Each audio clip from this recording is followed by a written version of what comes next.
ಗುತ್ತಿಗೆದಾರರೆಲ್ಲ ಸೇರಿ ಕರ್ನಾಟಕ ವಿದ್ಯುತ್ ಸೇನೆಯ ಮುಖಾಂತರ ಒಂದು ಪ್ರತಿಭಟನೆಯನ್ನು ಹಮ್ಮಿಕೊಂಡಿದ್ರು ಮತ್ತು ಮನವಿ ಪತ್ರ ಕೊಡೋದಕ್ಕೆ ಇವತ್ತು ಸರ್ಕಲ್ ಆಫೀಸ್ ಹತ್ರ ಎಲ್ಲರೂ ಸೇರಿದ್ದಾರೆ. ನೋಡಿ, ನೊಂದಂಥ ಎಲ್ಲ ಗ್ರಾಹಕರು, ಗುತ್ತಿಗೆದಾರರು ಪ್ರತಿಯೊಬ್ಬರು ಇದ್ದಾರೆ. ಇದರಲ್ಲೂ ಬಾರ್ ಬೆಂಡಿಂಗ್ ಕೆಲಸ ಮಾಡೋರು ಇದ್ದಾರೆ, ಪೇಂಟ್ರ್ ಕೆಲಸ ಮಾಡೋರು ಇದ್ದಾರೆ, ಆಮೇಲೆ ಪ್ಲಂಬಿಂಗ್ ಕೆಲಸ ಮಾಡೋರು ಇದ್ದಾರೆ, ಸೆಂಟ್ರಿಂಗ್ ಕೆಲಸ ಮಾಡೋರು ಇದ್ದಾರೆ, ಪ್ರತಿಯೊಬ್ಬರು ಇದ್ದಾರೆ. ಆಯಾ ಗುತ್ತಿಗೆದಾರರು ಸಹ ನಮ್ಮ ಜೊತೆಲಿ ಇವತ್ತು ಸೇರ್ಕೊಂಡಿದ್ದಾರೆ.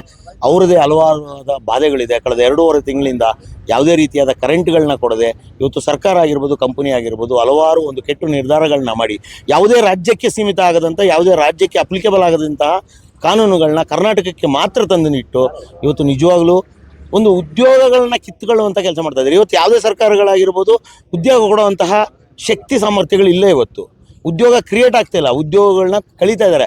ಸಿದ್ದರಾಮಯ್ಯನವರು ಸೆಂಟ್ರಲ್ ಗೌರ್ಮೆಂಟ್ ಮೇಲೆ ಹೇಳ್ತಾರೆ, ನೀವು ಉದ್ಯೋಗ ಎಲ್ಲರೂ ಕೊಟ್ರಿ, 2.5 ಕೋಟಿ ಎಲ್ಲಿ ಕೊಟ್ರಿ, 3 ಕೋಟಿ ರೀ, ನಿಮ್ಮ ರಾಜಕೀಯನ ನೀವು ಮಾಡ್ಕೊಳ್ಳಿ.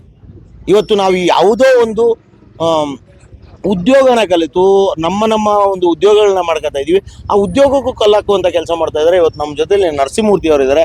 ಸರ್ ನಮಸ್ಕಾರ. ಏನು ಈ ಸಮಸ್ಯೆ, ಇವತ್ತೇನು ಅಹವಾಲು ಕೊಟ್ಟಿದ್ದು? ಇವತ್ತಿನ ದಿವಸ ವಿದ್ಯುತ್ ಸೇನೆಯ ಮುಖಾಂತರ ನಾವು ಒಂದು ಸರ್ಕಾರಕ್ಕೆ ಹಾಗೂ ವಿದ್ಯುತ್ ಕಂಪನಿಗೆ ಒಂದು ಮೆಮೊರಂಡಮ್ ಕೊಟ್ಟಿದ್ದೀವಿ.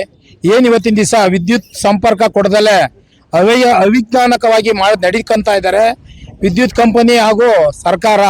ಅದರ ಬಗ್ಗೆ ಏನೇನು ಮಾಡಬೇಕು ಅನ್ನೋದೇ ಇವತ್ತಿನ ದಿವಸ ಒಂದು ಲಿಖಿತ ರೂಪದಲ್ಲಿ ಒಂದು ಮೆಮೊರಂಡಮ್ ಕೊಟ್ಟಿದ್ದೀವಿ. ಆ ಮೆಮೊರಂಡಮ್ ಏನು ಕೆಲಸ ಮಾಡ್ತೈತೆ ಅನ್ನೋದ ಮುಂದಿನ ದಿನಗಳಲ್ಲಿ ಕಾದು ನೋಡಬೇಕು.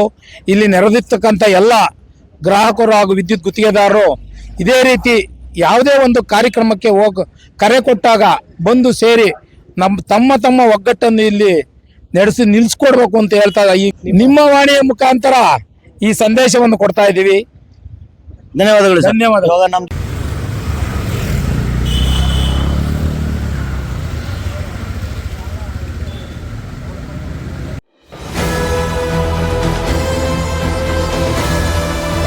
ನಿಮ್ಮ ವಾಣಿ, ಇದು ಕನ್ನಡಿಗನ ಧ್ವನಿ.